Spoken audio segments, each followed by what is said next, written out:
Hello à tous, j'espère que vous allez bien. Alors j'avais envie de vous présenter ces deux polars là que je lis entre deux lectures feel good, entre des titres de la rentrée littéraire. J'avais envie en ce mois de juillet, au moment où je filme, de lire un peu du polar parce que c'est pas parce que c'est l'été qu'il faut que lire des romances, des trucs légers. Alors pour le coup oui, je lis des livres feel good, j'en avais bien besoin, mais j'avais également envie de lire ces deux nouveautés en poche, dont celui-ci par lequel je vais commencer, Vengeance Express de Riley Sager, publié aux éditions Point depuis récemment, qui a reçu le prix du meilleur polar dans une sélection et encensé par Freda McFadden elle-même, qui dit un suspense à couper le souffle, des rebondissements à donner le tournis. Donc si même la queen de la médecine dit ça, c'est cool.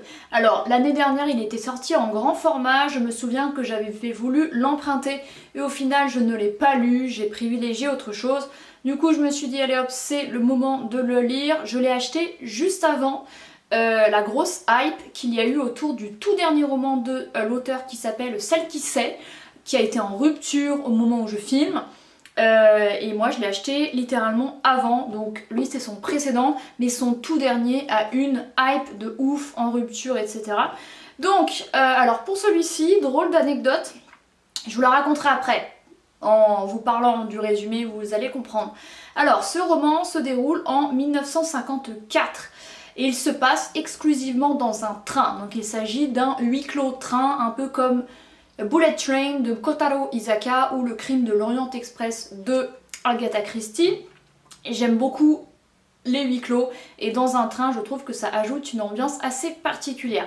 Alors on suit Anna Matheson qui a la fin de la vingtaine et qui en fait cherche à se venger de 6 personnes, enfin 6 personnes qui lui ont brisé la vie 12 ans auparavant, parce qu'en fait, qui sont directement ou indirectement responsables de la mort de sa mère, son père et son frère. Donc, les bases sont posées et elle va les inviter, tous les 6, dans un train, durant un trajet qui mène de Philadelphie à Chicago, un train express qui ne s'arrête pas dans les gares entre ces deux villes, et en fait elle a acheté tous les billets de ce train pour qu'il n'y ait que ces 6 invités là qui vont rapidement se rendre compte qu'ils ne sont que 8 à bord, parce que 6 eux les invités, Anna et Simus, celui qui fait office de porteur et qui n'est pas un porteur, qui est également intéressé pour réunir ces 6 personnes. Alors ils arrivent au fur et à mesure, donc j'ai noté un petit peu qui est qui parce que je vous avoue que je me souviens pas de tous. On a Jude qui a participé à la création du train, voilà. Herb qui était contremaître dans la même entreprise, qui est devenu riche mais avant de redevenir pas très riche. Sally, une ancienne femme qui avait un embonpoint et maintenant qui est hyper bien habillée, et c'est l'ancienne secrétaire du père de Anna qui travaillait du coup dans l'entreprise qui a créé ce fameux train.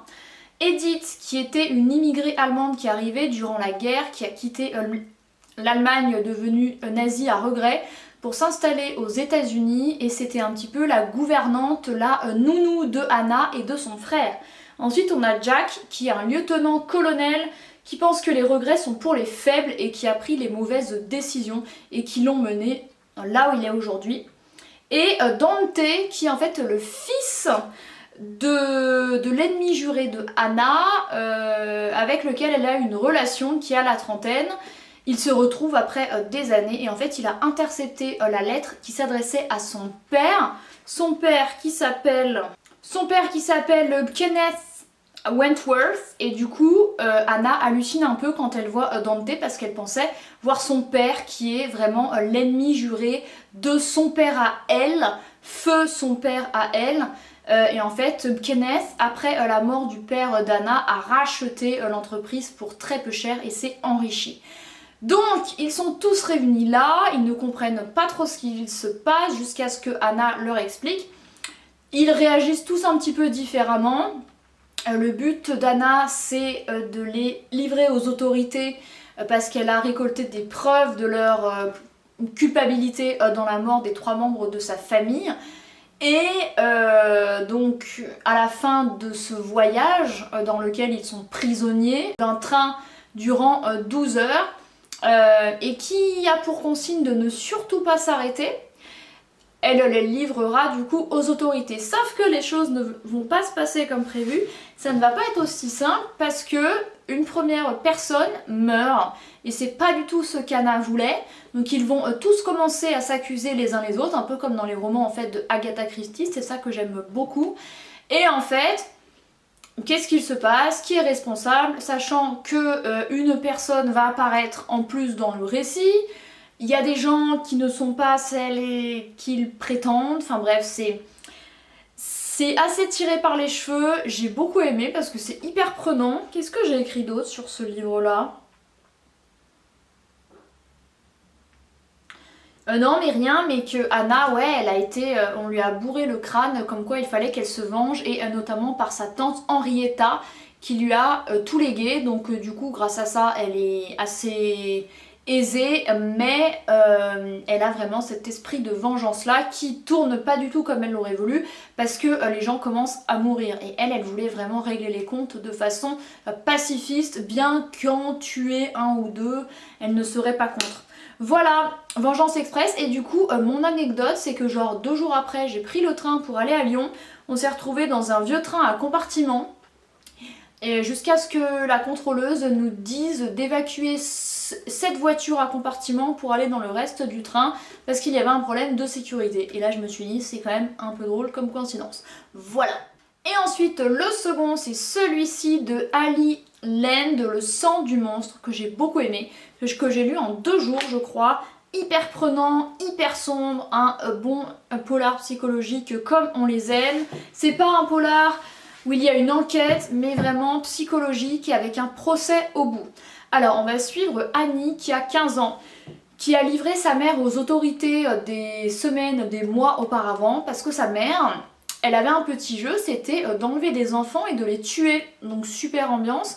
Anna a supporté ces actes barbares pendant des années, elle-même était violentée, elle-même était endoctrinée, enfin bref, elle a vécu des choses assez atroces qu'on va découvrir au fil du récit. On a vraiment des réminiscences de ce qu'elle vivait tout au long du récit, et la voix qu'elle ne cesse d'entendre de sa propre mère alors qu'elle est enfermée, mais c'est comme si elle était toujours là, c'est comme si elle avait toujours une emprise sur elle, c'est extrêmement dur. Annie qui va se renommer Millie pour conserver son anonymat, on va dire, va se retrouver dans une famille d'accueil qui eux-mêmes ont une fille, une petite riche bourgeoise insupportable qui parle ultra mal à sa mère, qui est une petite conne. Voilà. Millie va aller avec elle au lycée, un lycée privé, etc. Elle va découvrir des trucs de Bourges, etc. Elle va commencer à se faire harceler par Phoebe et on va se rendre compte du caractère de Millie / Annie qui est assez sombre. Après ça peut se comprendre quand vous avez vécu dans un climat de violence extrême pendant des années où votre propre mère a tué 9 enfants, ça peut se comprendre que vous soyez un petit peu fucked up, d'autant que son frère a été enlevé par les services sociaux, son père est mort, donc elle avait que cette figure maternelle de mère hyper toxique, mais forcément. Et en fait, le point final de ce récit, le compte à rebours de ce récit, c'est le procès où elle va devoir témoigner contre sa mère. Donc elle est régulièrement entraînée par une certaine June qui travaille pour la police et par son père d'accueil qui est psy et avec lequel elle fait des séances très régulièrement pour aller un peu mieux psychologiquement, prendre bien ses traitements, essayer de sortir un petit peu les traumas et les souvenirs qu'elle a des actes barbares de sa mère. Et voilà, donc on a vraiment plusieurs mois avant le procès où elle stresse énormément de se retrouver confrontée à sa mère, où elle ne cesse d'entendre sa voix, et ça l'effraie au plus haut point, ce qui est carrément compréhensible. N'oublions pas qu'elle a quand même 15 ans et que c'est grâce à elle que sa mère s'est faite arrêter, sinon elle aurait pu continuer ses obscénités pendant bien longtemps. Et j'ai beaucoup aimé ce polar, c'est extrêmement... Enfin, Oui, c'est sombre. J'ai lu beaucoup plus sombre, mais c'est pas très réjouissant non plus. Millie essaye vraiment d'avoir une vie d'ado normale, de bien faire ses devoirs, de ne pas se faire, de ne pas devenir celle qu'on harcèle un petit peu, de rentrer dans les clous, sauf qu'elle est différente des autres et que parfois ça se ressent. Parfois il y a un petit peu son côté sombre qui ressort et c'est extrêmement intéressant au niveau psychologique. Donc voilà, Le sang du monstre publié chez 10-18 qui est franchement pas mal du tout. Écoutez, voilà, c'en est tout pour cette assez courte vidéo de deux polars que j'ai lus récemment en poche, qui sont franchement bien l'un et l'autre, que je vous conseille, voilà, qui étaient très cool. Et c'est bien aussi de lire des polars un petit peu tout le temps, alors pas tout le temps en juillet, parce qu'en plus il y a plein de trucs au niveau de l'actualité qui sont hyper anxiogènes, mais voilà, de temps en temps c'est pas mal. Puis c'est pas des polars avec des enquêtes, avec des meurtres et tout. Si il y a des morts là-dedans, en plus c'est des gosses, certes, mais et là-dedans c'est un petit peu en mode ridicule, donc enfin un petit peu, donc du coup c'est pas extrêmement violent. Voilà, merci d'avoir regardé cette vidéo, j'espère qu'elle vous a plu et moi comme d'hab je vous retrouve très bientôt. Bye!